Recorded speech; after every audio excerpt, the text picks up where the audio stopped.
Hungary's Prime Minister Viktor Orban has delivered a speech to a meeting of the World Jewish Congress in Budapest in which he denounced anti-Semitism. But the speech disappointed many Jewish leaders for its failure to confront Hungary's far-right Jobbik Party. Among those critical of the Prime Minister's remarks was Ronald Lauder, the president of the World Jewish Congress, who said the speech was a missed opportunity.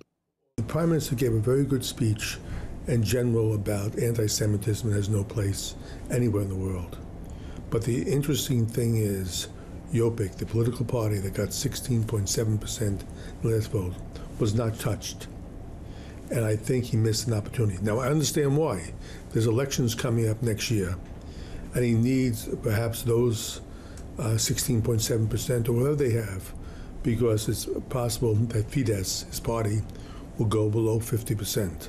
The ultranationalist Jobbik Party has made headlines for a number of anti-Semitic incidents. One of its MPs called for a list to be drawn up of the country's Jews, who he said pose a national security threat, comments that prompted massive protests by Hungarians who saw echoes of the Nazi era. We must, as a Jewish world, call attention to what's happening, even in a wider scope, and be able to say to him, you must take action.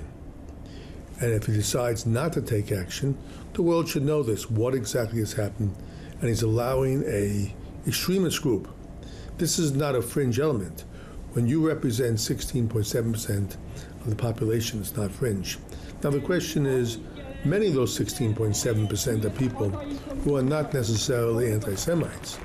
They're people frustrated, they're people who have poverty, people who don't have the ability, and they're calling out, they're saying Fidesz, the socialists, don't have the answer. But this party might have the answer. But once they join the party and they start getting the literature and they start learning about it, many of them will become extremists. Lauder also criticized the Prime Minister for not acting to stop the glorification of far-right leaders. Last year, Hungary's government unveiled a bronze bust of World War II leader Miklós Horthy, who was an ally of Adolf Hitler, and whom historians consider responsible for ordering the deaths of hundreds of thousands of Hungarian Jews.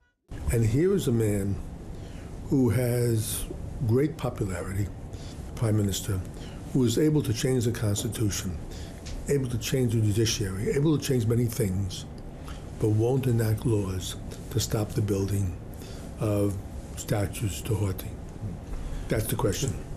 Far-right groups have seen increased popularity across Europe, especially in countries hit hard by the euro debt crisis. Lauder in particular pointed to Greece's Golden Dawn Party, whose ultranationalist stance and attacks and intimidation toward immigrants has led many to label it a neo-Nazi party.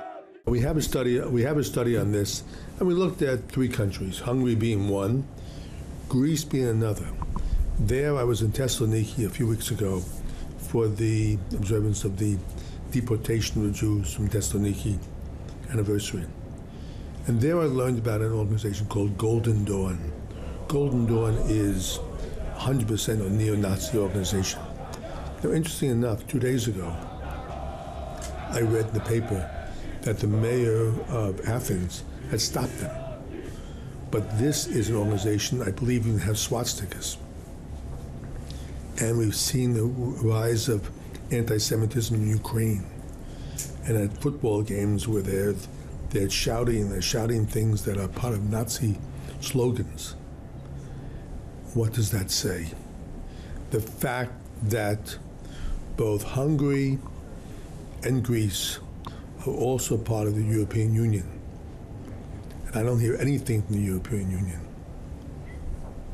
No more so than they hear about Hezbollah, and they won't make that into a terrorist organization. And you say to yourself, what's happening to this world? The World Jewish Congress, which is usually held in Jerusalem, opened this year in Budapest in an effort to draw attention to far-right groups and anti-Semitism across Europe. The Congress has prepared a report that examines the rise of neo-Nazism in political parties across the continent.